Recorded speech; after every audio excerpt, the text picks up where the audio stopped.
I want to at least get pharmacology out before you leave. No, really, it's cool. I was overall very pleased with the scores. If you're not pleased with them, you have the opportunity to bring it up.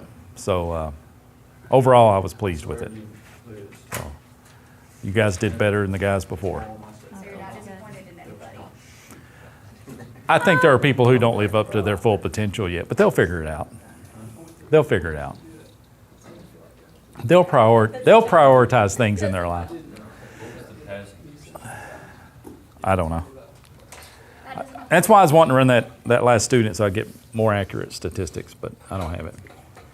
Okay, let's go into pharmacology. We've dabbled in it a little bit. You did a homework assignment, top 10 commonly prescribed drugs, both by number of prescriptions and money. So you got a little taste of it.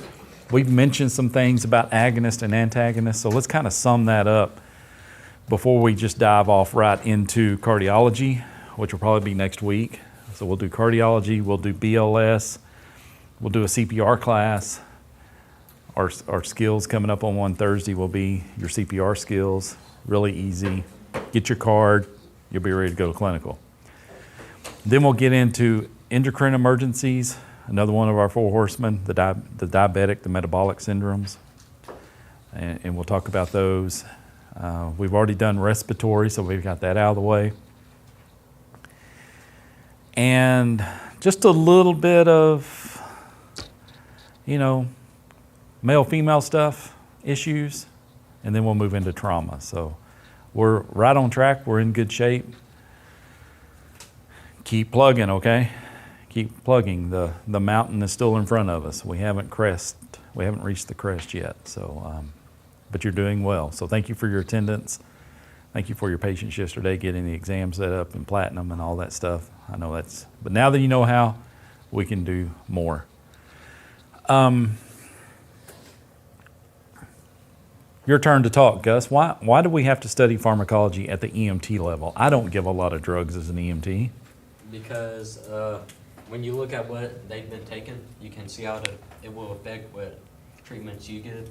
Good answer. Anybody else want to add to it? Amber? Gives you a good idea on when you need to call for ALS. Give you a good idea when you need to call for ALS? Speak more to that. So if you know that there's a drug that could help, but you're not qualified to Okay, administer so you're thinking about the drugs ALS is carrying. Yeah. So you need somewhat familiar with the Something drugs they're stronger, carrying. Yeah. How can you refer someone to something or bring something to the scene if you don't know what it's capable of? So that's a good point. You don't know to call for it. Stare So you can assist a paramedic in the Yeah, you'll probably be with that paramedic once and when they say, I need a milligram of epinephrine, you probably know how to pull it up. I worked with an EMT who I thought was a better assistant than any paramedic I could have. He was very seasoned, he'd been around a long time, and it's kind of like in the situation, pretty much you put your hand out and something would hit it that you needed. And he'd remind me sometimes, hey, did you do this? And I'm like, you're not supposed to check me, you're just an EMT, right? But yeah, you're partnered with these drugs. They're here, and you've seen from your list, it's obviously a big part of life. So there's the drugs they take, and then there's drugs we're going to use in the emergency setting. Now, the EMT does have a bag of drugs. So don't think you're never going to administer any, because you will.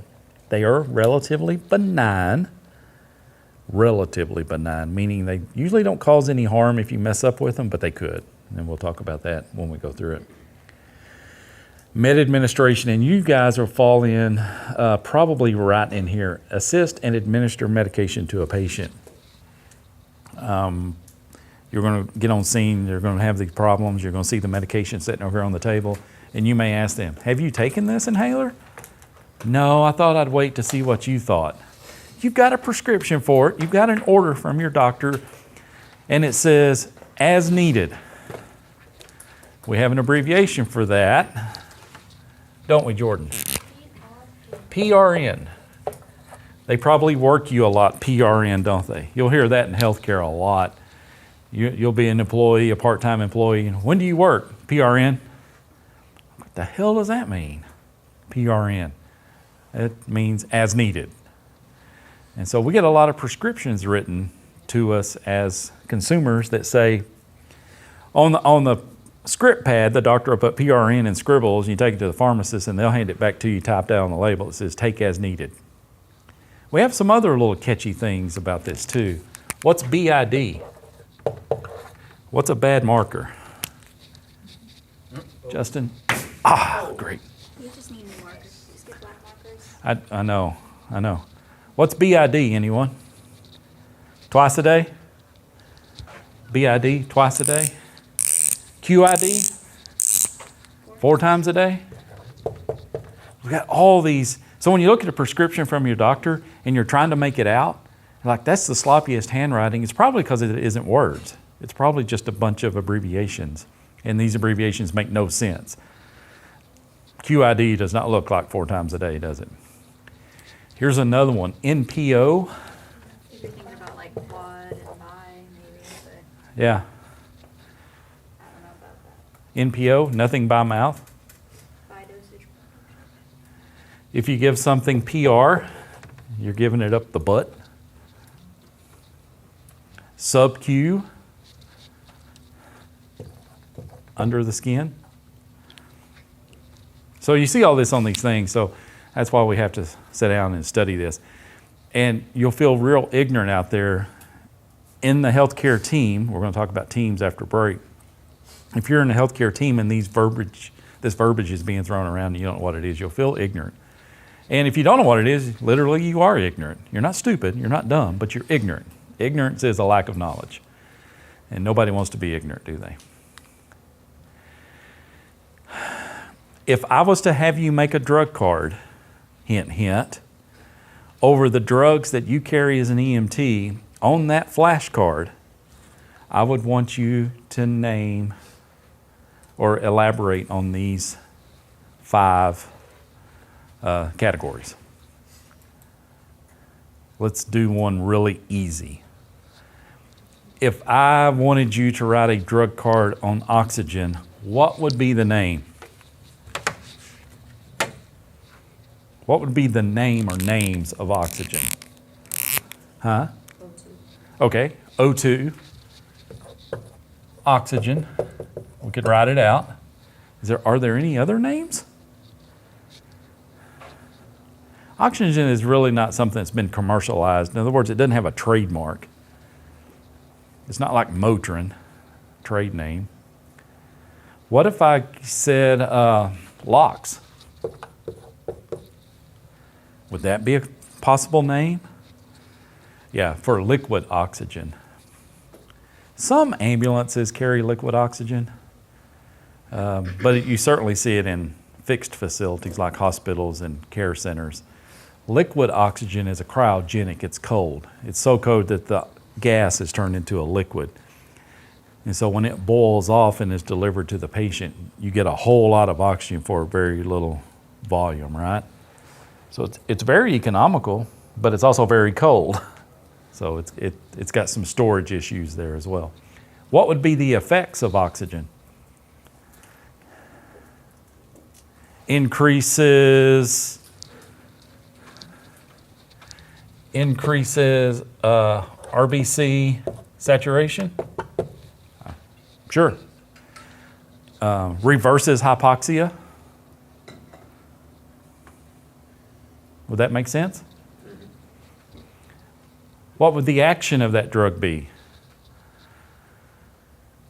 Reverses hypoxia by binding with a hemoglobin.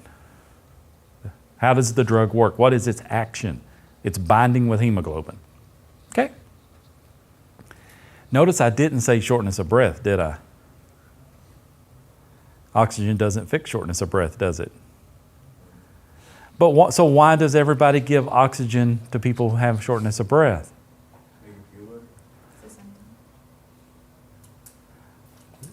A lot of times it's for the wrong reasons. We could give oxygen to reverse hypoxia secondary to dyspnea, but you're not going to bronchodilate, or you're not going to remove the pulmonary edema with it. Okay? Indication. Reverse hypoxemia. Cyanosis. What's a contraindication? Is there a contraindication just to the good green gas? For ventilating.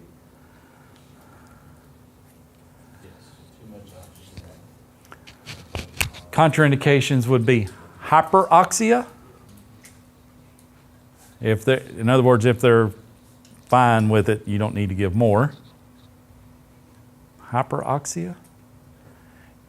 It may be nothing more than use with caution in infants or newborns. Use with cautions with COPD patients. You remember why, right? Hypoxic drive. Does that make sense on how to make a drug card about a drug? All right. So your first one is easy. I gave it to you. What was the indication again? Reverse hypoxia.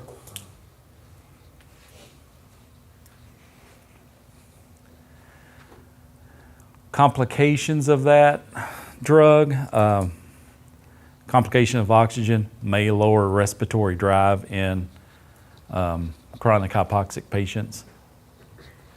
Routes of administration, how do I give oxygen? What's the route of delivery? We'll go through this list shortly. There's a whole list of them. But how do I get oxygen into the body? What do we call that, Jordan? That's a delivery device. How is it delivering the oxygen? There's one word, inhalation. The route of delivery is inhalation. How do you deliver the nebulizer? What's the route of administration for the nebulizer? Inhalation. Side effects of oxygen. Not a whole lot, is there? But it could be lowers respiratory drive.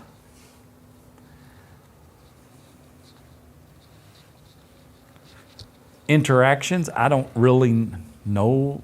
The only interaction I know with oxygen would be with a combustible, but I don't think that's what they're looking for here. Interactions? Very limited, I would think, with oxygen. You'll notice that the drugs that you carry as an EMT are relatively safe compared, and dosages for the medications administered. What's the dose for oxygen?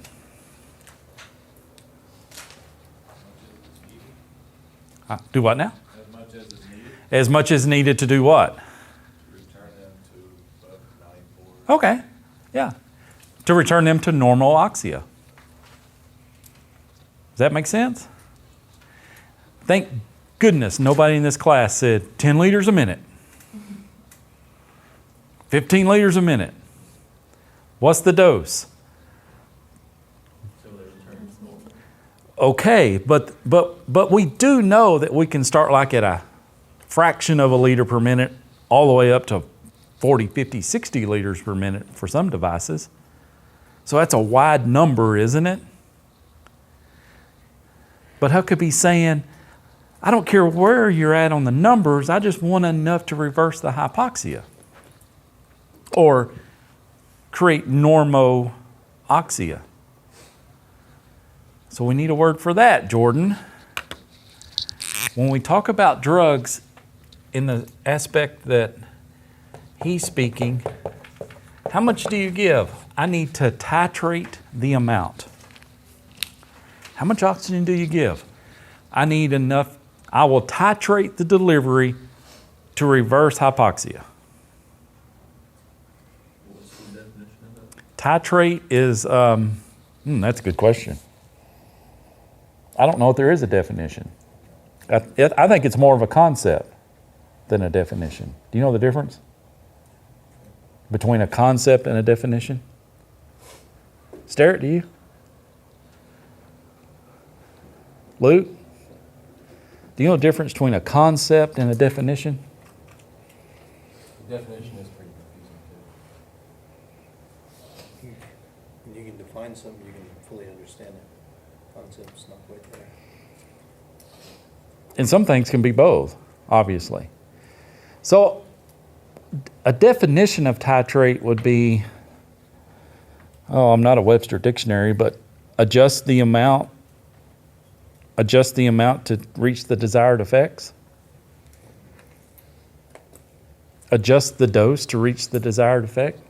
Frank, you're thinking about this really hard. The concept of titration is I will vary the dose in order, it's kind of the same thing. Like, how do you define the color red? Not blue. All other colors of the spectrum are locked up, aren't they? And all I can see is the red. But to a physicist, they will probably give you some hertz frequency of red light. What's red? Well, no, not to be gross here or anything, but years and years ago in the 70s, there was this anti-pornography thing up in Congress, and someone asked them to define pornography. And the publisher for Penthouse at the time said, I don't know what it is either, but I know it when I see it. All right, what's red? I don't know, but I know red when I see red. Concepts. Concepts vary their definitions depending on the environment you're speaking in, don't they? 2 + 2 is 5. In pharmacy, it is. We have a name for that, Jordan. The synergistic effect. So, yeah. Sometimes the dose is a titration dose. That's my point. Sometimes the dose is a titration dose. I'll give enough to reach the desired effect.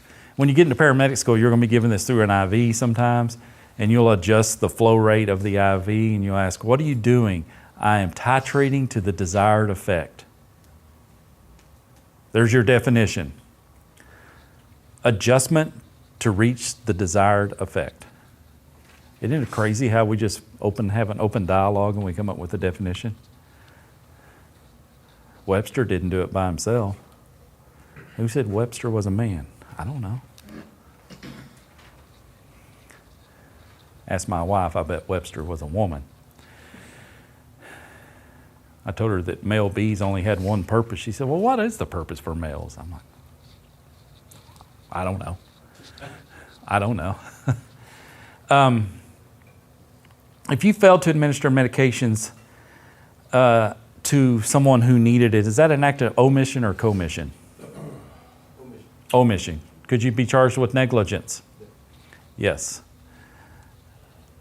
Because you had a duty to act, you breached it through an act of omission, and the consequences were bad. Do you think you ever may get yourself in a position to where you may be like, let me preface that question first. If you give a medication to a patient, can you get it back? Like after you gave it, you're like, I should not have done that. Can you get it back? No. If you give the wrong amount, can you get the extra back? Nope. So do you think you'll ever find yourself in a position going, I don't know if I should give this or not, because I know if I give it, I can't get it back? You will. You will. Hey, if it was indicated and there were no contraindications and you had medically approved orders, you had standing orders, you had protocols, you had permission, then you should do what? Give it. Let's just pretend you're in an ambulance that's both a BLS truck and an ALS truck, and that happens sometimes. An EMT may run a fully equipped ambulance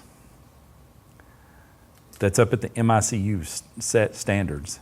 MICU stands for Mobile Intensive Care Unit. So in the state of Texas, if it's a paramedic equipped ambulance, we call it an MICU.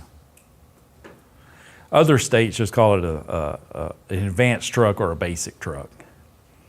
But you're an EMT and you happen to be on an MICU today and there's no paramedics, so all the drugs and stuff are forbidden, right? It shouldn't even be on there, but let's just say you're there and you're like, I saw my paramedic give epinephrine in this case. So I think I need to go ahead and get epinephrine because I'm convinced it's going to help the patient. Are you in trouble? Act of omission or commission? Commission. I mean, you did say you might not be in trouble, but you're not off the hook. You're not off the hook, are you?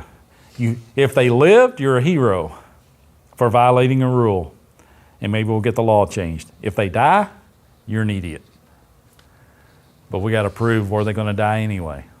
That gets back to legal again. Told you it'd never go away. What if you have the drug that you have permission for, it's in your protocol, and you pick it up and it's 1 day out of date? If it's 1 day out of date, do you give it or not? He's having an anaphylactic reaction and your EpiPen could save his life, but it's 1 day out of date. You only have one? Yeah, they're $700 a piece, man. We're going to get every day out of them we can, but UPS hasn't ran yet. I think it'd be the same. If it killed them, then you're a dumb. And if it saved them, you're a hero. I don't know. Huh? Call for an ALS. Call for ALS. Give me some good stuff out here. Yeah, it goes back to the same point. You're right, Sterry. I mean, I'm going to give it. What's the expiration date mean on these meds? Work as effectively. When they want you to buy a new one. When they want you to buy a new one? Did y'all know that I don't know if they still are or not, but the federal government was stockpiling atropine, even if it had expired, because atropine is a counter agent to some nerve agent attacks. So it's an antidote. And there's 150-year-old atropine that's still good. The expiration date is where the manufacturer says, I'll guarantee its potency and I'll guarantee its sterility, its stability and sterility up to that date, and I won't guarantee it any longer. Do any of you ever drink milk after it's expired by 1 day? Yes. It smells like attention. Look at somebody's like, hell no. And if my eggs don't have EB stamped on them, I'm not eating them. I won't eat a brown egg. So you give it the old sniff test, huh? Oh, it's all right. You smell just like my mother. Drink it, boy. I ain't going to the store. We ain't pouring that out. Give it the sniff test. Not you? I mean, my mom was that way. We can't do that with the drugs. So if I gave a drug that had expired and something went wrong, guess who's in trouble? Who should have checked the drugs before I ever got in the position where I had to give it? You. You.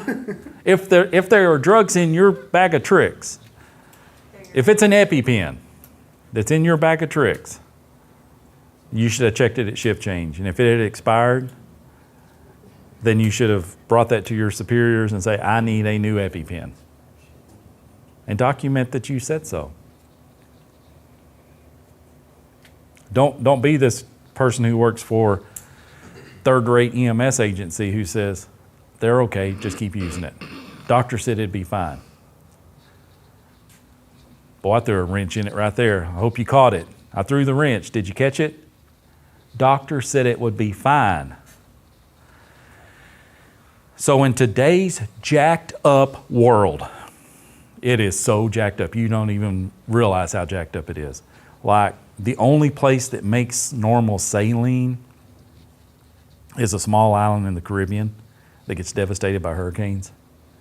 And when that island got flattened by the hurricane, we had a normal saline shortage. Salt water. We had a normal saline shortage because in our vast, wonderful country, we put all of our eggs in one basket. How many server sites does Google have? You think they just got one giant one right in Kansas and like this is the only server you'll ever need for Google? Regan, help me with Canvas. Don't they have like 5 or 6? Your Canvas learning system is spread all in a network. So if one fails, the other one's got it. And there are some LMS servers out there that just got the one. And when they crash off, everything's down. You've seen this with the Amazon issue, Amazon Web Services. Amazon, you can buy stuff. Amazon also monitors or supplies data for the internet and all that stuff. Multiple sites. But in our healthcare medicine business, often we rely on one manufacturer. And we could not get normal saline.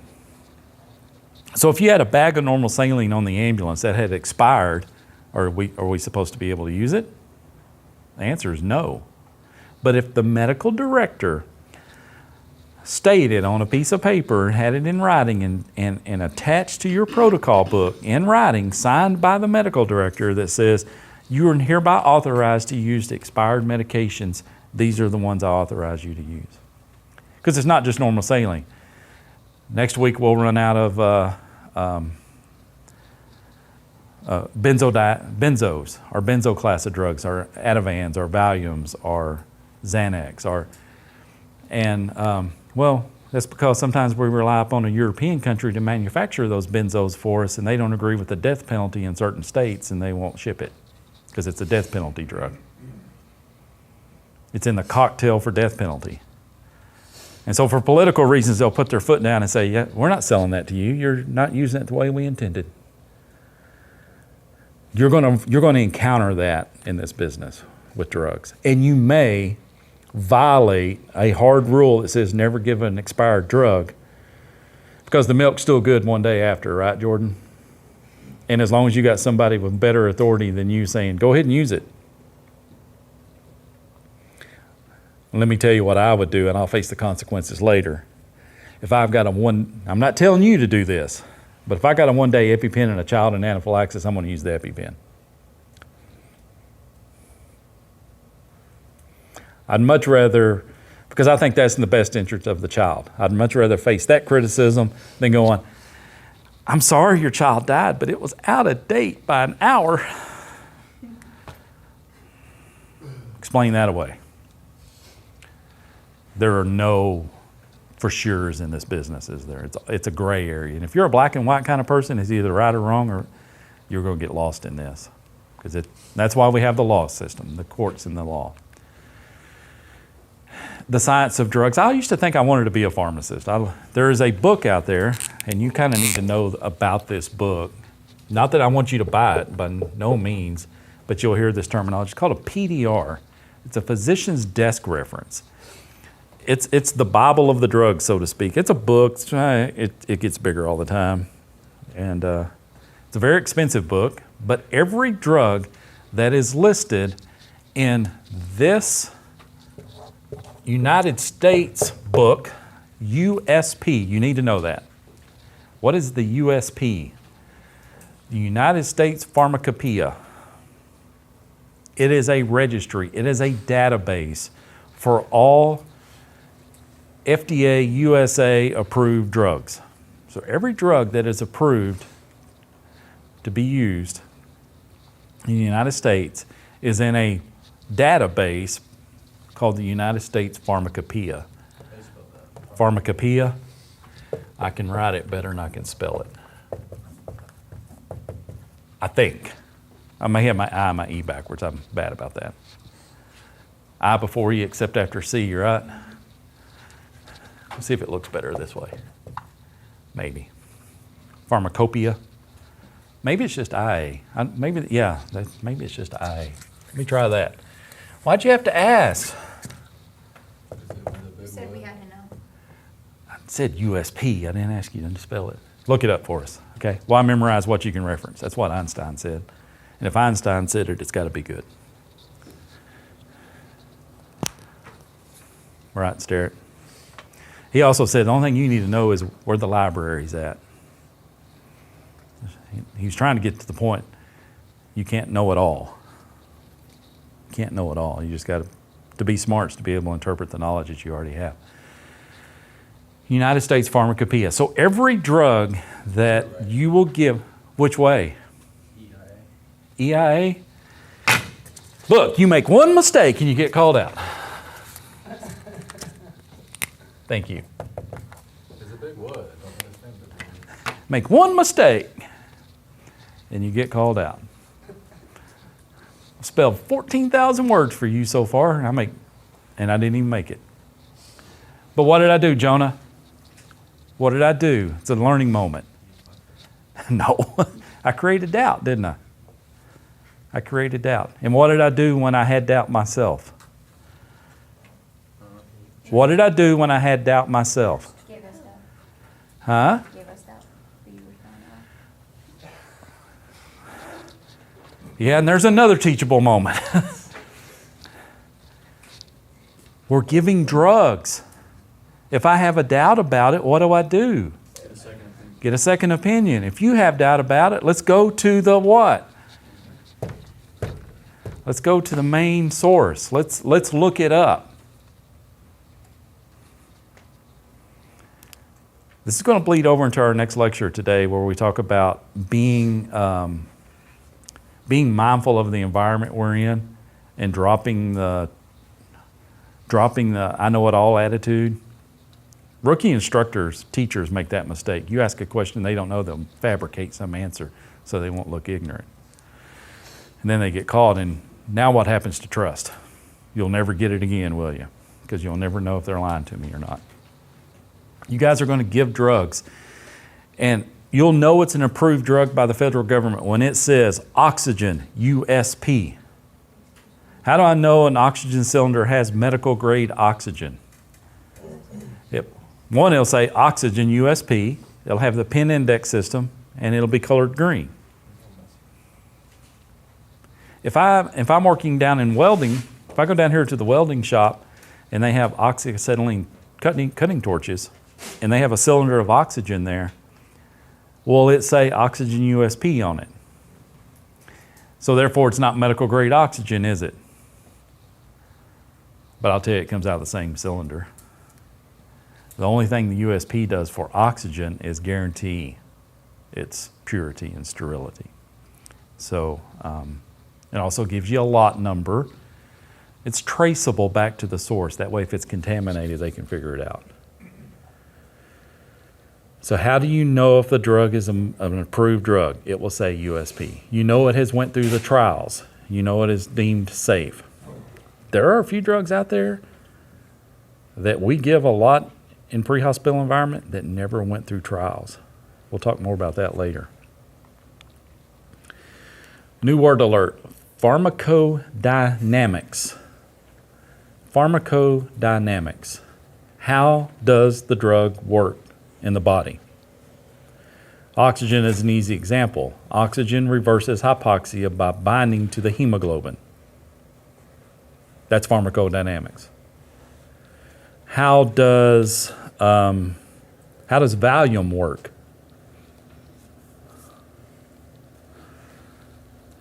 Anybody? If I told you it bound to the GABA receptor sites in the prefrontal cortex, what would you say? Well, save that to paramedic school. Save that to when you get those 50 drugs on the list. I'm going to have you make about 3 or 4 cards. You'll get about 50 cards over there. But that's how it works. There's another term here. I'm not sure if the slides have it. I want to interject it. Pharmacokinetics. Pharmacokinetics. Do you know what the word kinetic means? Come on, high school physics class. Pharmacokinetics. How it moves. Kinetic means movement. Kinesiology. Right, Luke? Kinesiology. Don't you work out? Never mind. Just call it that. Just never mind. Just call it that. Work out. Kinetics, movement. How does the drug move through the body? Why is that important to know? Nate, why is that important to know? You gotta know how it moves, so you know where to administer it. Okay, yeah, that's a great one. I got to know how it moves, so the route of administration is often chosen by how it moves through the body. For example, let's use one that is in your bag of tricks, glucose. We have a toothpaste-looking tube of jelly. It's just a sticky sugar. It's just a gel. We have that in our bag of tricks. The indication for that is to reverse hypoglycemia. to reverse low blood sugar. So it tells me I need this in the blood. So how do I get it in the blood? PO. So how does it get in the blood? That's the pharmacokinetics. It has to go through the GI tract, doesn't it? And it has to be absorbed through the intestine. I can't give it on top of the skin. It's not a topical administered drug. There are people who think it is. There are also people who think up the nose. I have had students argue with me to a very heated point that you can give sugar up the nose. No, you cannot. Not to be effective. You'd have a very sticky nose. He had confused that with a drug that will raise blood sugar called glucagon.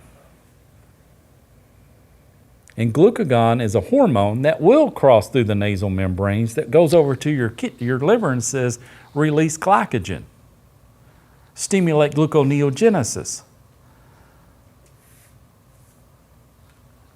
He saw something go up the nose that reversed low blood sugar and assumed that it was glucose.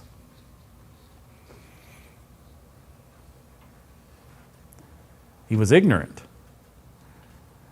And when you argue your ignorance, you determine what you become, because that's a word I'll just leave out of the lecture. More words. Agonist. We talked about agonist the other day. So when I said albuterol was a beta-2 agonist, now you know, Luke, that albuterol dilates the bronchial tree of the lungs. It brings on a desired effect. It stimulates the receptors. If you drink alcohol recreationally because it calms you down, it's stimulating the GABA, G-A-B-A receptors in the brain. Much the same way Valium does. What about if you're consuming THC? And I'm bringing this up because this is what your patients consume. Now, I'm not telling you should consume it, but these are commonly used drugs, obviously, and alcohol is one. THC is one. So does THC calm a patient down? Calm a person down? Maybe I shouldn't use the word patient, unless you're in Oklahoma. Depends on the strain. Depends on the strain. But what receptor sites is it hitting? Cannabinoid receptor sites. Totally different receptor sites. So when we talk about agonists, we're talking about something that fits into the receptor site and causes a desired effect. That's very important here. Does morphine, fentanyl fit into a receptor site in the brain? What's the name of those receptor sites? Anybody want to guess? Morphine, fentanyl, they fit into a receptor site in the brain. We all agree on that. So what are the name of those receptor sites? It's really easy. Opioid. We have opioid receptor sites in our brain. We have cannabinoid receptor sites in our brain. And some might argue we have those receptor sites because we're supposed to do opium and we're supposed to do THC. Otherwise, why are we designed with those receptor sites? We are designed with those receptor sites because our body will release its own natural opioids, cannabinoids, or whatever else it might need. Your body releases it. You ever noticed, maybe even experienced yourself, took a pretty severe injury that didn't hurt when you got injured, and it didn't hurt in the first few minutes, but the next day, you needed pain relief. Because when you got the insult to the body, your body immediately released its own endogenous opiates. And that's how you got the pain relief. That's why it did not hurt when it first happened.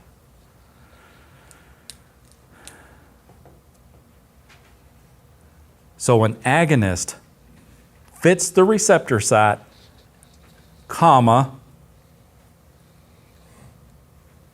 causes the desired effect. I'm using opioids as an example. opioids are an opiate antagonist or opiate agonist drug. What is Narcan then? Opiate antagonist. Does it fit the receptor site? Yes. But what's it do? Doesn't reverse it. I mean, you're on the right track. You're not wrong, but when that Narcan is in the receptor site acting as an antagonist, what's it doing? Blocking it. It's just I'm just going to block it. There's a key. There's a lock and key mechanism here. My key fits it and unlocks it. Regan's key might just fit it and not unlock it. You know, like anybody's got a quick set house key. There are only like 20 different house keys. If you had all of them, you could probably find the one that fit and open the lock, all right? But most of them are just going to stick in there and won't unlock the door. Narcan fits in the receptor site but doesn't unlock the door. It just blocks it. We call that a competitive antagonist. Now, to your point, if it reversed it, it would be a non-competitive antagonist. With me?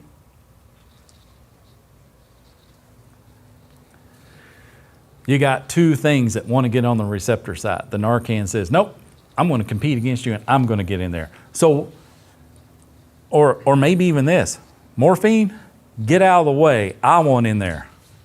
And so the Narcan gets in front of the morphine. I've got the receptor site blocked. Where's the morphine? Where's the morphine that it just knocked out?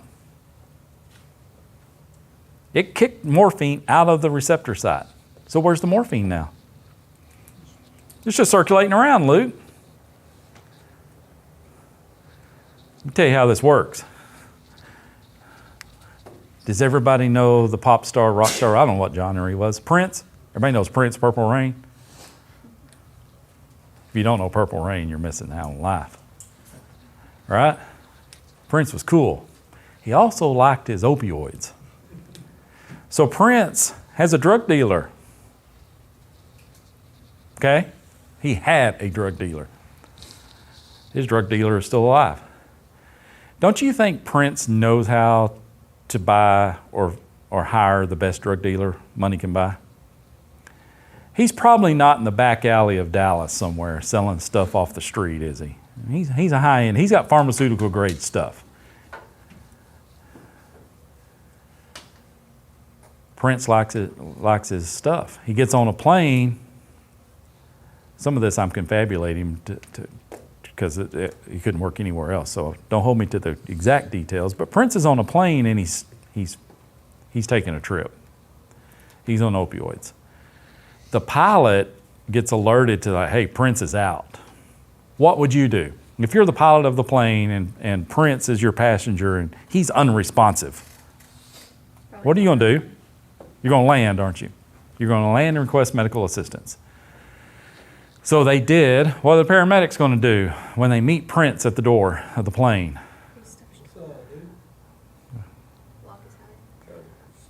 They're going to see if he's responsive. He's not. They may give him Narcan, but they're certainly going to transport him to the hospital, aren't they? Because it's Prince. I mean, we got a high-end celebrity here. We got a VIP. You go to the hospital. What are they going to give him? Narcan. Prince wakes up from the Narcan. Luke, where is the opiate that they just knocked off the receptor site? Still circulating. Prince leaves AMA. He says, get me back on my plane. You're not keeping me here. Walks out of the hospital, gets back on the plane. Where's Prince want to be? He wants to be back where he was, doesn't he? He wants to be in whatever realm he wants to be in mentally. He wants to be high. He wants to be under the influence, whatever verbiage you want to use there. So he gets back on the plane and he takes some more opiates. To get where? Back where he wants to be. He's addicted, people. You're going to deal with addicted people. He gets back to where he wants to be. Luke, where was that previous round of opioids that the Narcan knocked off? Still circulating. Narcan says, my life is over. I'm not very effective anymore. I'm going away. Important term, Jordan. Half-life. Narcan has a half-life. So do opioids. So do all drugs that we put in the body. They all have a half-life. And that's some theoretical number. And I say it's theoretical because we don't know for sure when half of it's gone. But if you study physics and you study radiation, uranium or stuff, what's the half-life of plutonium-36 or whatever? 4,000 years. That's why we're burying that shit in Nevada, because nobody lives there. Not teasing, but I was going to say teasing. I'm not teasing. There's a half-life of these drugs inside our body. What determines the half-life? Yeah? Pharmacokinetics, pharmacodynamics, how it's moved and how the body eliminates it. How it moves and how the body eliminates it. If I've got somebody who's got liver disease, but the drug is metabolized by the liver, the half-life is what? Much longer. If your drug is eliminated by your kidneys, but you have kidney disease, you may not have a half-life. It may just hang out. There's a drug we give in paramedicine that's got a half-life of 45 days. And when I ask that question to the physicians and nurses alike, they go, no way. Look it up. Amiodarone. Amiodarone has a half-life of 45 days. It's also a drug that was never approved through clinical trials. It's a European drug. I know. And if you give it to somebody who's also on certain antibiotics or antidepressants, you'll widen their QRS complex so much they're in asystole for how long? 45 days. But nobody's measuring that before they administer it. They just give it like candy. Because they don't understand the drug's what? Pharmacokinetics and pharmacodynamics and mechanism of action, or its half-life. Now, I'm not saying an EMT has to know the half-life of all these drugs, but you do need to understand that Narcan has a half-life. And in Prince's case, Narcan went away. His original, we'll just call it morphine, was still on board, or fentanyl, and he just got on his plane and took some more. Now, when the Narcan gives up, moves out of the receptor sites, he has non-intentionally overdosed. Now, how did that hit the media? Prince overdosed on opioids and died. Look at the danger of this. Yeah, bad. Prince's drug dealer, 1 second, y'all.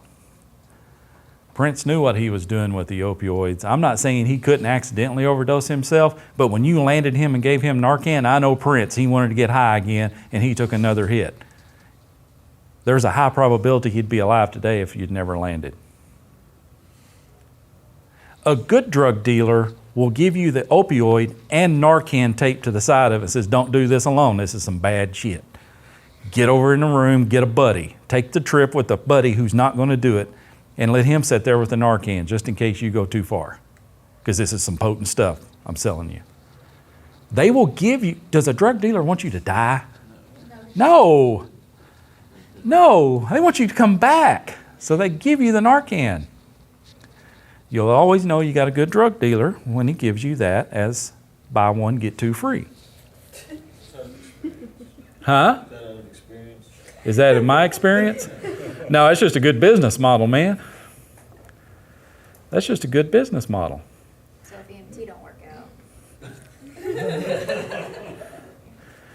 So all of that to say, what's the risk for the EMT with a drug in their toolkit, or a school teacher in their desk drawer, or you at a family gathering who can go buy Narcan over the counter, what's the implications for you now that you know this story? Don't do drugs. We should take Narcan off the market.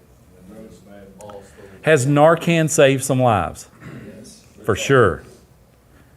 Has it taken some lives? We won't talk about that. Has it caused injury? We won't talk about that. Has it caused seizures that were not able to be controlled? We won't talk about that. Has it caused somebody who just sold their great-grandmother's wedding ring to a pawn shop for $25 to get another fentanyl pill, and you just woke me up from my trip with Shania Twain in the woods? I'm pissed.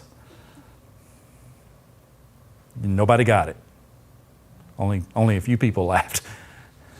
If you're on this wonderful trip and some dude wakes you up with Narcan to save the day,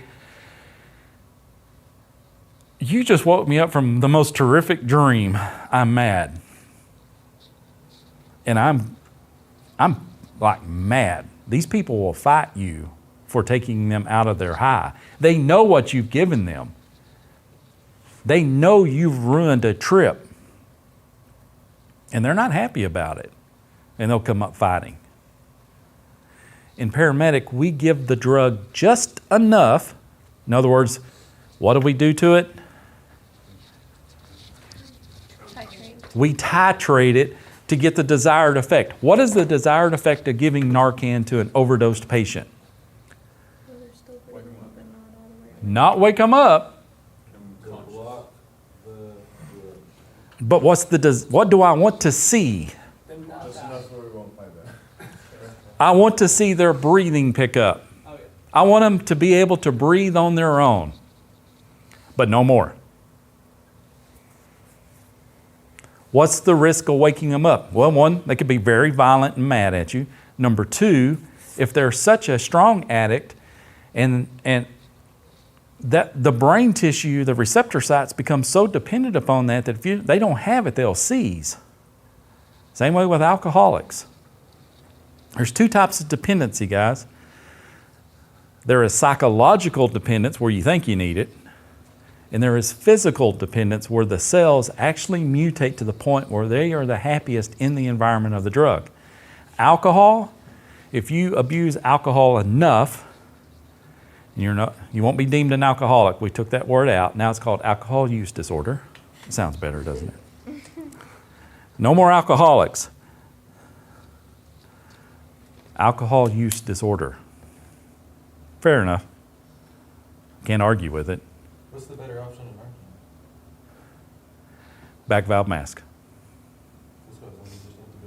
Let her knock Just- it out. Just back valve mask. Just take care of the airway. Because the Narcan that you have at your disposal at the EMT level, you can't titrate. The Narcan that would be in my wife's desk drawer in her high school would be intranasal. Just shove it up the nose. You can't titrate it. What you would use on a relative in a kitchen at a family gathering, up the nose, you wouldn't be able to titrate it. Now, if little Johnny rolls over on Grandma's fentanyl patch because he spent the night with her, she wears a fentanyl patch because she's got arthritis so bad that she just hurts to move every joint, and it falls off of her and lands on him, I have no problem with the Narcan. Because he's not an addict, he wasn't intentional, and he's not dependent upon it. If I take someone in an alley with needle tracks, syringes and needles lying beside him or her, Narcan is going to have ugly effects. And that's the person I'll probably just use back valve mask. Is there a non-competitive antagonist or Nope. no? Time. Liver. The liver. If you've got one left. Yes. So. Good you question. for 'em, but then you start to realize that like the medicine that they're taking now has effect on their heart rate, their breathing down, they're having rhythm changes. It's not looking good. If I would question in that environment, Jonah, are you oxygenating the patient well enough? Because usually that cardiac stuff is secondary to the hypoxia. Because the danger of, or I would be saying, is there other co-contaminants on board? Is there other drugs on board that are cardio damaging? Because the opioids are just working on the pons. There's a apneustic control center in the pons that the morphine, when it locks into that receptor site, just numbs it. It's a smooth muscle relaxant too, so it could lower their blood pressure. That's why there's an ALS version of Narcan. That's why there's the alternate way to give it. So in your question, I would hope I could titrate the Narcan to reverse the effects. Because I wouldn't want to commit an act of omission. Right, giving right, a person Narcan. right. Just No, because you wouldn't be. You wouldn't be. fast would be better. The way we're giving it in society today, it's a non-discriminant. We just think it's going to save everybody. And we don't educate well enough to know that that can have some serious implications. And I guess, ethically speaking, if I can save little Johnny who accidentally ingested it or got exposed to it versus the addict,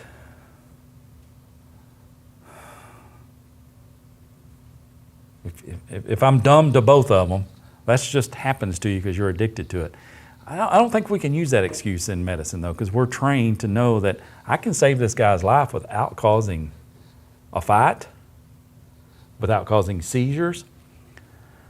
When you're addicted to some of this stuff, when you have that physical addiction to it, these seizures cannot be stopped.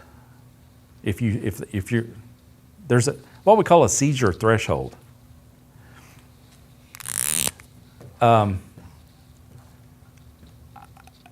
Unless anybody in here wants to admit they have epilepsy. Anybody in here have epilepsy? I'd like to know if you did, because I'll be the first one somebody asked for. Okay, no epilepsy. You know, an epileptic patient may be down here. We have seizures and we don't know why. So in these addict patients, the threshold is way down here. The lower you are here, meaning the more likely you are to have a seizure. You know, the rest of us, our seizure threshold might be here. That's not saying we don't have seizures. We could all have seizures. Anything I can do to piss your brain off, you'll have a seizure. Hypoxia, toxins, starvation, shock. There's a whole list, and we'll talk about that later. These addicts are way down here because they're physically dependent. And don't think it's just opioids. The one that nobody speaks of, and if you're going to talk about a danger of a drug, the most dangerous drug is also very legal, alcohol.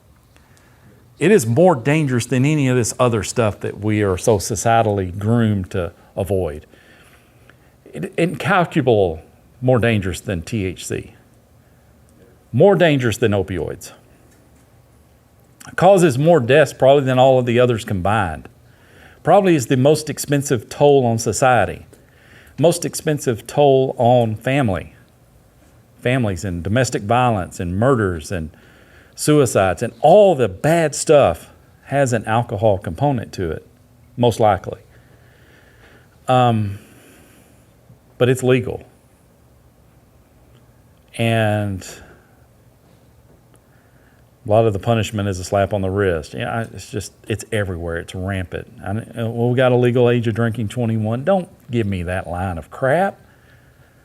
Don't give me that line of crap. The law doesn't make it go away. So alcohol is so dangerous because your brain cells once you become truly addicted to it, your brain cells have to have it. If they don't have it, they will seize. We have a name for that, Jordan. We call that delirium tremens. Delirium tremens. And you're going to encounter this when you go out into the world. You're going to get the 60-year-old man, the 50-year-old man who suffers from alcohol abuse disorder, whose wife said, if you don't stop drinking, I'm divorcing you. And he says, I want help. And she said, well, I'll help you. I'm going to throw it all away. And the dumpster, the trash can on Wednesday morning is full of alcohol bottles, where she's poured all the rest of it out. You're going to go lock yourself in the room. We're going to dry you up. Within 36 hours, he's in there seizing out of his mind, banging his head against the floor. She's like, I need 911. You get there and like, what's going on, man? Well, he's an alcoholic, and he said he was going to go cold turkey. Well, that'll kill him. If he's in there seizing and delirious, he is in a life-threatening condition. He needs alcohol now because his brain's pissed off. And if he doesn't get that alcohol now, or some other drug that will go to the receptor site and fix it, like Valium, because remember I said it was GABA. You with me? He'll die. He'll die. You have to wean yourself off of alcohol if you have an alcohol abuse disorder.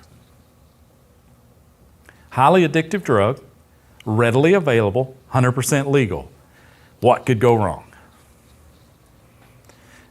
And it's awesome too. I don't know if you've tried it or not, but it's freaking awesome, dude. For about 5 minutes. And then you're like, it's so awesome, I want one more drink. You're like, damn, I went too far. Oh, well, I'm already on this side. Let's just keep on drinking, you know? Honestly, it's only good for just a minute. And then you take that one more drink. What happens when you take that one more drink and it's no longer good? It's reached that other line on that index, hasn't it? You're thinking, Brandon, we're talking about drugs in the EMT toolkit. I'm talking about drugs that are everywhere that you're going to encounter, and we need to change the definition of drugs and start thinking alcohol is a drug, nicotine is a drug, caffeine is a drug, cocaine. Cocaine a drug? LSD? Are some of these drugs bad, dark side drugs? And some of them good drugs? I mean, the fentanyl patch on grandma was a what? Good drug, but if someone's digging it out of the trash can to lick it, when she's done with it, not a good drug. The 7-year-old little Johnny story was true. Thank goodness that the paramedics did a complete assessment on little Johnny and rolled him over. If they had not completely assessed him and disrobed him, they would not have found the fentanyl patch on his back. And they were able to fix it because of a good assessment. Grandma just didn't understand why he didn't wake up for oatmeal and got panicked because she couldn't wake him up and called 911. It happens. It happens all the time. The dose, the amount of medication given, routes are also dose dependent, guys. So we have to give more drugs. We have to give a higher dose by mouth than we would say IV. Does that make sense to you, Nate? Why? Why does that make sense? If I can give it IV, I give a little bit amount. If I give it by the mouth, I have to like 10 times or so. It's direct. It's like, if these drugs end up in the bloodstream, how much more efficient is it than just putting it in the bloodstream? Now, some drugs we can't, but could I put alcohol directly in the bloodstream, and would you get drunk very quickly? And would it take very much? No. No. It would not take very much at all. If you're drinking it by mouth, well, that's about the only way you can drink. If you're consuming it by mouth, if you're ingesting it through your GI tract, it goes through something, and you need to know this, first liver bypass. First liver bypass. I know this kind of sounds like a toxicology lecture, and in some ways it is, and we'll revisit this when we do toxicology. But some substances, if not most, when they go through the GI tract, we have a name for that, by the way. It's called enteral. It'll be on a slide here in a little bit. Enteral means taken through the GI tract. Parenteral is the other methods. We get that into our stomach, and the liver says, what you got up there? Oh, hell no. That's alcohol. Let me have some of that.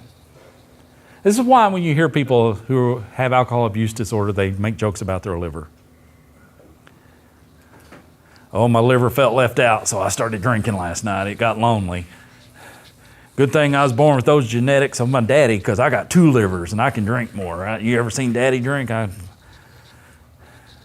If you ever seen somebody that was otherwise skinny but had a belly that looked like they were pregnant, we have a name for that. Beer belly? Yeah. The name is ascites. A-S-C-I-T-E-S. That just really means swollen abdomen.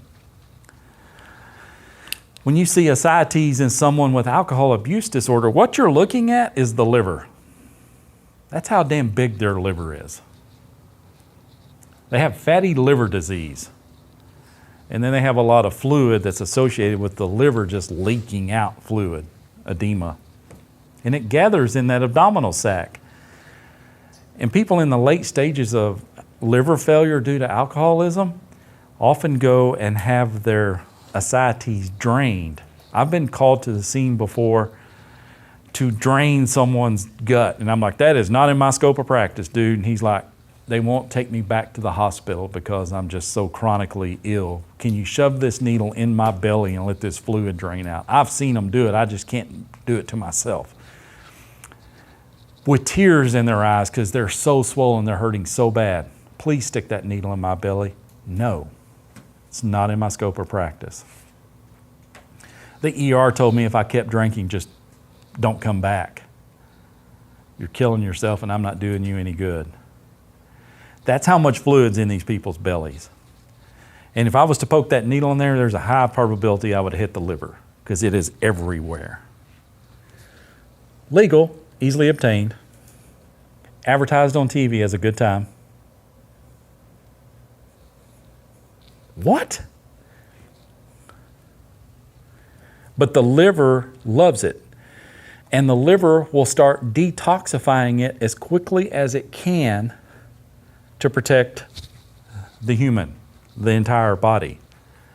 Therefore, it takes a little bit more alcohol consuming it that way than other ways. Now, there is some dumb people out there, and that's who we're training to serve a lot of times, who will take alcohol through other orifices in the body, like the anus or the vagina, alcohol-soaked tampons, butt shots, things like that. Guess what? Doesn't get the first liver effect. And so they become alcohol poisoning very easily. And they do it thinking that it won't smell on their breath. You smell alcohol on someone's breath not because they've been drinking it, but because it's in the bloodstream and it's off-gassing from the alveoli and they're blowing it back out. You get in a car, you pull up on a car accident where somebody's been bleeding, who was also drunk when they had the crash, you will smell the alcohol off-gassing out of the blood. It's very volatile, isn't it? Its boiling point, it evaporates pretty readily and you will smell it off-gas from the blood.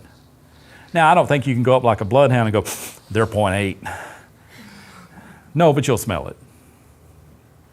But because they're dumb, they think if they do it through other orifices that they won't get caught with alcohol on their breath and they'll still get their buzz. They'll probably get killed. Because rectal absorption and transvaginal absorption goes right into the bloodstream. That's why we have suppository medications. We have intravaginal medications. Not for Everclear. Not for Mad Dog. Or whatever you can get your hand on. I think using things that we're somewhat familiar with kind of helps us understand the dose and the action, right? So what do we mean by therapeutic effect? Well, the therapeutic effect is how much of it do I need to get what I'm going for? Do you know that drugs can be both good and bad? They're good when they're within the therapeutic range. They're bad when they're out. Sometimes the desired effect of the drug in another situation can be a side effect of the drug. Benadryl is a great example. We give a patient Benadryl to dry up their mucus. Why did you take Benadryl? Well, I have these really bad allergies and my eyes were running, my skin was itchy, and I had this scratchy cough. So the desired effect of Benadryl is antihistamine, dry that up. What's the side effect of Benadryl? Makes me sleepy. So I have trouble sleeping. I go to my medicine cabinet. I self-medicate with a drug called Tylenol PM. It's got Tylenol in it, acetaminophen, and Benadryl. Not because I'm itchy, stuffy, fevery, watery eyes, because I can't go to sleep. So now the Benadryl's, what was a side effect is now it's desired effect. Is there any reason we would give someone alcohol medicinally? Hunter's saying yes. Yeah. Sarah's saying yes. Why? If they were already addicted to it and they're at that point. Okay.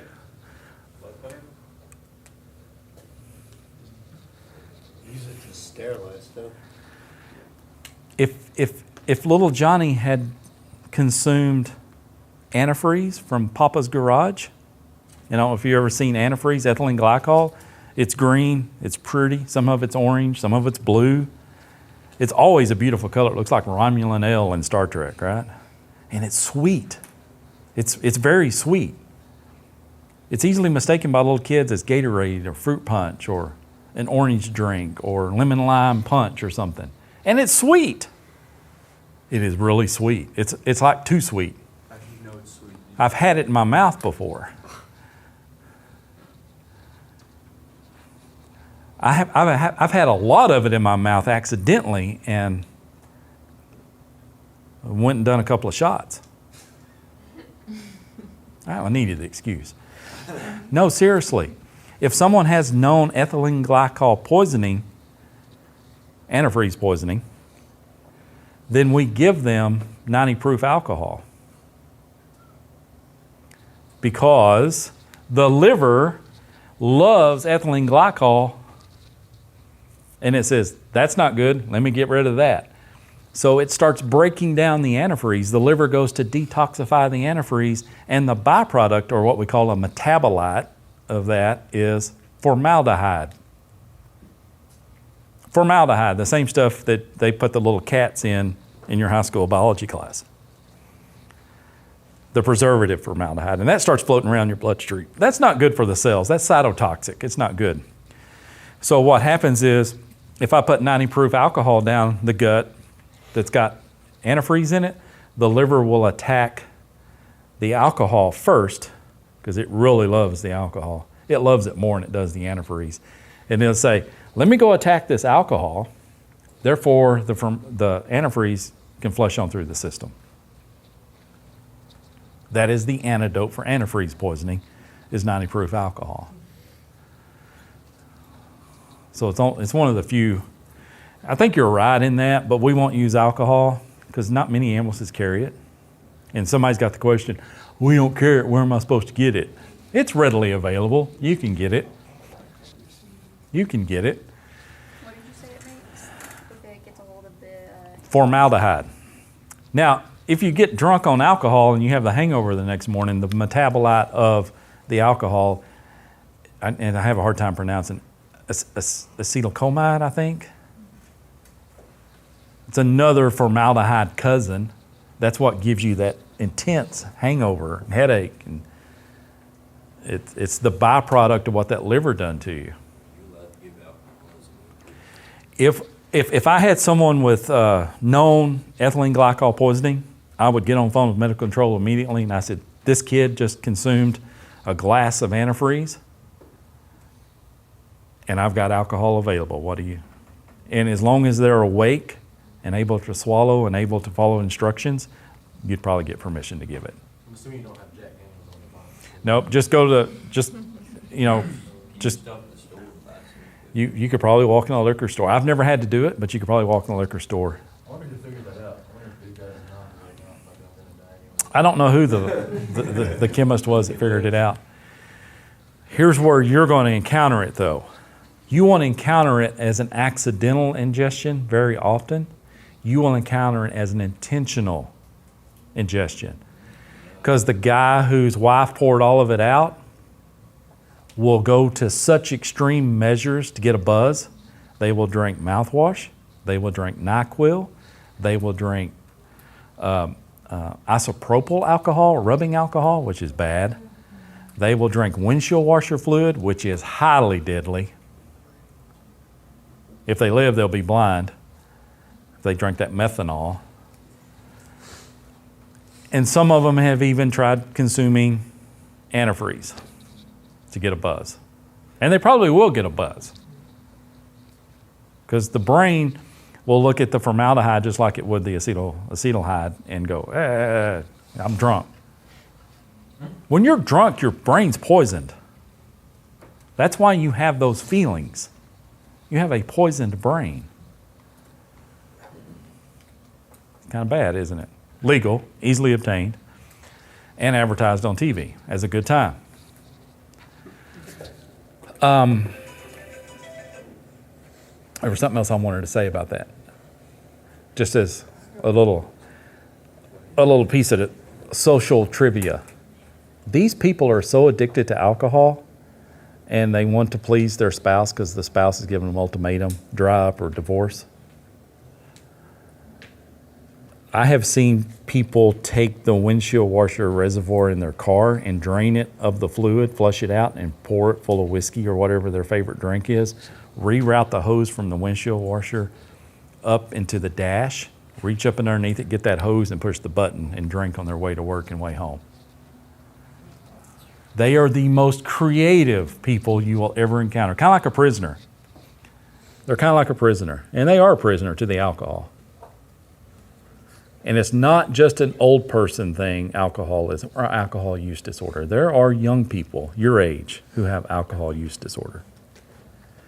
Questions so far? Okay. What is the formaldehyde cause in the blood? Do what now? What is the formaldehyde cause in the blood? It's just formaldehyde is just a poison in itself. So cellular Yeah, poisoning. yep. What was first liver bypass? That's when you consume something through the GI tract, the liver looks at it and says, do I need to detoxify it? And if the liver says, I need to detoxify that, it's going to go to work on it. And it does that with a lot of stuff. Remember this, when we talk about pharmacology, the drugs we are speaking of are poisons. They're poisons, and I drew it on a graph the other day. Remember the bottom line, ED50, top line, LD50? And that's called lethal dose in 50% of the population. So when you cross that line with those drugs, it becomes lethal.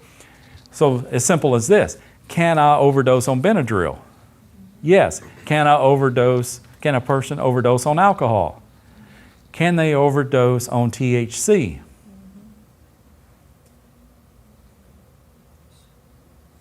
Not if it's self-administered. Not if it's self-administered. And it's just THC. Now, if it's THC laced with fentanyl or some other substance, it's a different story. Does it cause effects and damage? Yeah. You could have hyperemesis where you're throwing up so much that you aspirate and you die of aspiration pneumonia due to an overabundance of THC. Okay, but it wasn't the THC directly, it was indirectly. Does that make sense? Can you get enough alcohol in your blood that it kills the cells? Yes. But what normally kills you from alcohol? No, you could do it on the first drunk. Stupidity. Yeah. Hold my beer, watch this. Get your camera out. Somebody grab a phone, this is going to be funny. You don't want to miss this. I can fly. I can do that back somersault off that boat and land in that tube. Oh, there was a propeller there? Damn, I forgot about the propeller. Alcohol usually kills secondary, but it can kill in itself as well. The deal with THC is when most people get so wiped out on it, they're just not moving. So that's why it's relatively safe in that environment, right? They just don't move. And they don't care to fight. I've been on a lot of domestic fights where there have been people injured because of spousal disagreements, and there's always alcohol at the scene. I've been to a lot of scenes with THC, and I never saw the fight. So I don't know if that's pretty anecdotal. That's not a scientific study. But if you want to ask me which one is the safest, I'll tell you straight up with no doubt about it. And that's not anecdotal evidence. Duration, elimination, and peak. We're talking about the half-life there. How long does it take to get in the bloodstream? How long does it stay there? And when does it come down? When does it come down? And that's the pharmacokinetics. So we've talked about that a little bit. Factors, and we talked about the rate or the route being a factor, and Nate gave us a good example. If I give it in the bloodstream, it's obviously going to be the fastest way I can get it into the bloodstream. If I put it on top of the skin, it's going to take a really long time. If I put it under the skin, it's going to take a little longer. If I put it in the muscle, well, I say a little longer, it's going to be a little faster. If I get it in the muscle, because that's highly vascular, it's even going to be faster. If I put it in the bone, that's real close to vasculature. So it's super fast, but the IV is the fastest. Under the tongue, sublingual, SL, kind of slow. Inhalation, pretty quick. Pretty quick. Edibles take 30 minutes. Smoking takes 30 seconds. I live in a state where this has become an issue with people who had their medical marijuana card and could go out and get this stuff. And because they could go out and get it, it was readily available to the rest of the community. And EMS people are encountering this in Oklahoma and the border of. Crime has went up in the border counties of Oklahoma.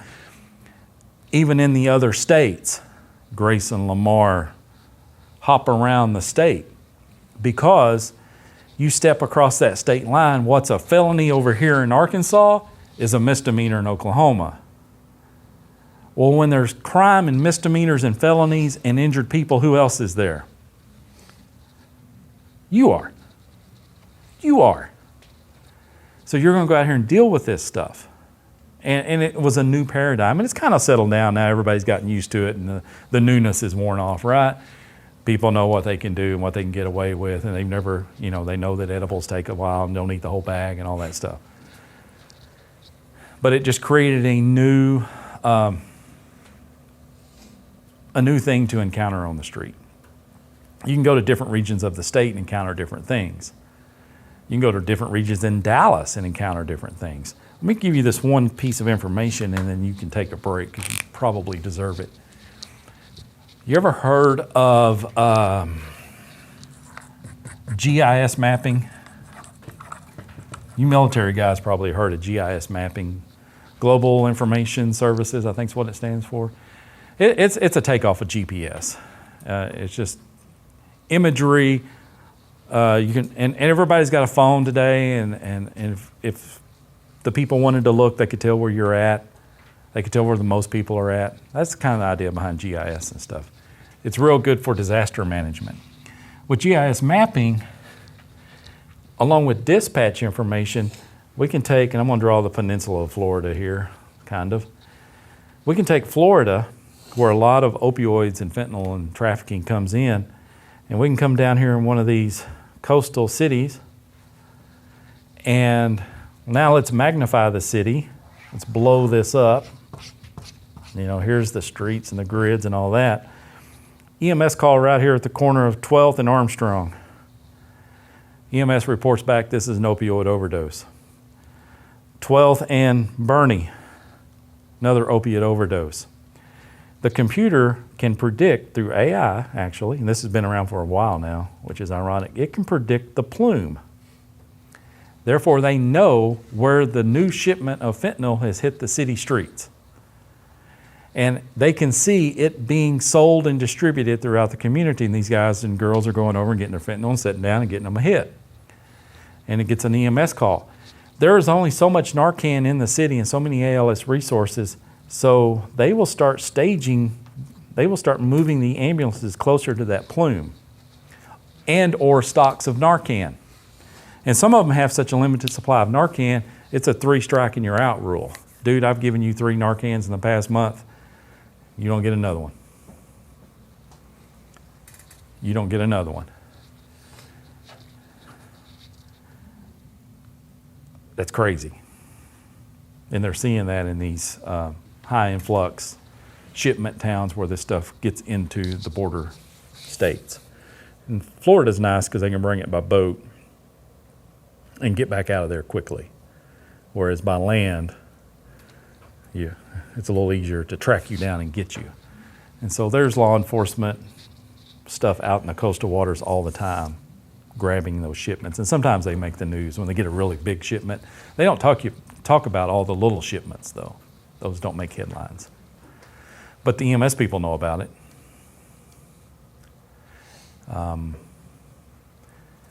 Plano, relatively rich town. When I say rich, it's not a poverty town. Plano, Frisco, they're not poverty towns, okay? No way.